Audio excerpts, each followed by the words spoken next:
ఎలా ఉన్నాయండి? బాగున్నాయి. ఎలా ఉన్నాయి సుధా గారు? బాగున్నాయండి. బాగున్నాయి కదా. ఓకే, ఇప్పుడు ఉప్మా తిందాం.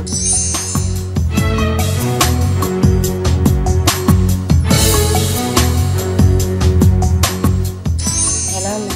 నిజంగా ఇలాంటి ఉప్మా నేను తినలా ఇప్పటిదాకా. నేను మా ఇంట్లో వరకు నేను చూసానండి, నేను ఎక్కడా చూడలేదు.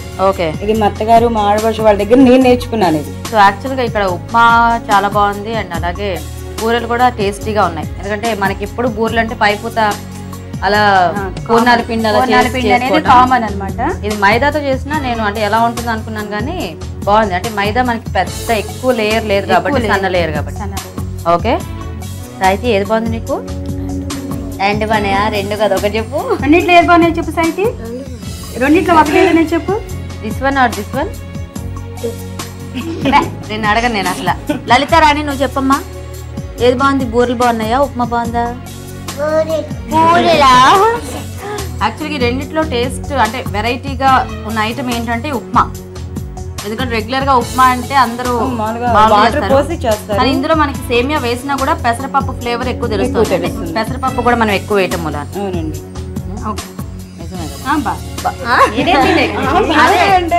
మీరు నేర్పింది నేను నేర్పిందే కదా, కాబట్టి వెరైటీ అనేది వెరైటీ. ఎందుకంటే పాతకాలం వంట. అండ్ ఇప్పుడు అందరూ ఇప్పుడు రెగ్యులర్ గా ఉప్మా చేసుకునే బదులు ఇలా కూడా చాలా టేస్టీగా ఉంది.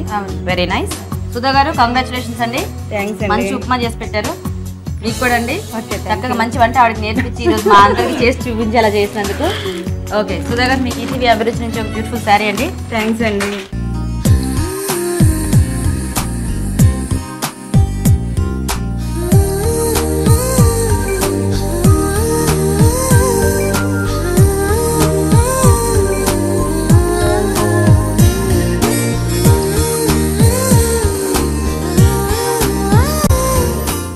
ఓకే, నచ్చిందా మీకు రెడ్ కలర్ సారీ? బాగుంది కదా, కలర్ఫుల్ గా. ఓకే, శకుంతల గారు మీకు కూడా ఈటీవీ అభిరుచి నుంచి ఒక బ్యూటిఫుల్ సారీ అండి. ఎలా ఉందా? ఓకే, చూద్దామండి.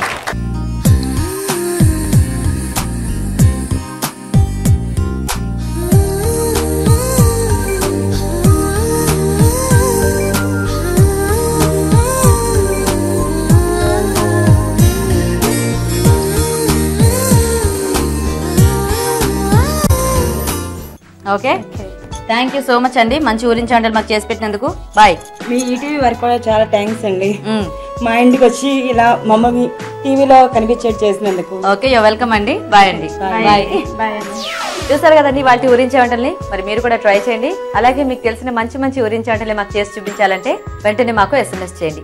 SMS చేయాలంటే ABR అని టైప్ చేసి స్పేస్ ఇచ్చి మీ పేరు చిరునామా టైప్ చేసి 562635కి SMS చేయండి.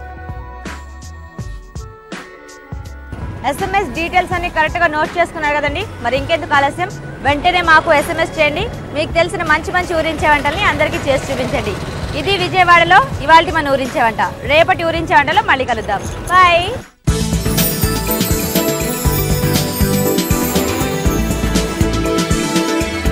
ఈ రోజు మనం చూసిన ఊరించే వంటకాలు చాలా బాగున్నాయి కదా. ఇప్పుడు మీ అందరి కోసం మరొక చిట్కా. డీహైడ్రేషన్ నుంచి ఉపశమనం కలగాలి అంటే చెరుకు రసంలో కొద్దిగా మిరియాల పొడి, ఉప్పు కలుపుకొని తీసుకోండి. ఇలా చేస్తే డీహైడ్రేషన్ తగ్గుతుంది. ఇక ఈ రోజు మనం చూసిన అన్ని వంటకాల్లో పోషక విలువలు ఏ విధంగా ఉన్నాయో ఒకసారి చూసేద్దామా. ఈ రోజు పిండి వంటల్లో చూసిన చెన్నా పాలక్లోని పోషక విలువలు ఏంటో తెలుసుకుందాం. చెన్నా చక్కటి ఒక దాల్ ఐటెం. ఇప్పుడు కొద్దిపాటి అవగాహన కూడా జనాలకు ఉన్నదనమాట. సో అలాంటప్పుడు ఏంటంటే ఒక హాఫ్ నాలెడ్జ్లో కూడా మనం కొన్ని తప్పులు చేసేస్తూ ఉంటాము. ఫర్ ఎగ్జాంపుల్, ఏదైనా పచ్చిగా తింటేనే మంచిది, రాగా సాలడ్ రూపంలో తింటేనే బాగుంటుందేమో అని కూడా అనుకుంటూ ఉంటారు. ముఖ్యంగా చన్నా విషయంలో, వెసుల విషయంలో ఏంటంటే అవి మొలకెత్తిస్తే మంచివి. డెఫినెట్గా మొలకెత్తిస్తే మంచివే, కానీ ఇంకా పచ్చిగా తినాల్సిన అవసరం అయితే లేదు. దాన్ని మనం ఉడికించి చక్కగా కుక్ చేసి తీసుకుంటే మరీ మంచిది. మన బేసిక్ ప్రిన్సిపల్ ఎప్పుడు కూడా మీరు మర్చిపోకండి. ఒకటి, ప్రపోర్షన్. పిండి పదార్థాలు 60% ఉండాలి, మాంసకృతులు 30% ఉండాలి, 10% కొవ్వు ఉండాలి. అలాగే ఒక పూట మీల్లో కూడా మనం అది డిస్ట్రిబ్యూట్ చేయాలి. 2 చపాతీలు తింటే ఒక హాఫ్ కటోరీ లేకపోతే 1.5 కటోరీ దాల్ తీసుకోవాలి. సో దాంతో పాటుగా మనము విటమిన్స్ మినరల్స్ కోసము పాలకూర కూడా యాడ్ చేసుకుంటున్నాం కాబట్టి అసలు ఇంకా ఏమీ కూడా లేదు, చాలా చక్కగా ఉంటుంది, కంప్లీట్గా కూడా ఉంటుంది. ఇంతే కంప్లీట్ ఒక బ్యాలెన్స్డ్ డిష్ ఇలాగే ఉంటుంది అనమాట. 2 రొట్టెలు, దాంతో పాటుగా చెన్నా పాలక్ కర్రీ. సో ఇది ఒక చక్కటి బ్యాలెన్స్డ్ మీల్. సిమిలర్గా చిటికలో చేసే దాంట్లో చూసిన గ్రీన్ నూడిల్స్ కూడా మనకు అలాగే ఉన్నది. తోటకూర, బచ్చల కూర, అలాగే పాలకూర నూడిల్స్. ఇక్కడ ఒకే ఒక లోపం ఉంది, ఏంటంటే దాల్ లేదనమాట. దానికోసమని మరి ఇంకేదైనా దాల్ వెరైటీ యాడ్ చేసుకున్నాం అనుకోండి, ఈ నూడిల్స్ కూడా బ్యాలెన్స్ అయిపోతుంది. సో ముందు చూసిన చెన్నా పాలక్ కానివ్వండి, ఇది కానివ్వండి, రెండు కూడా మనకు చక్కటి న్యూట్రియన్స్తో కూడినవి ఉన్నాయి. మార్కెట్లో మనకు విడిగా ప్లెయిన్ నూడిల్స్ అని దొరుకుతూ ఉంటుంది.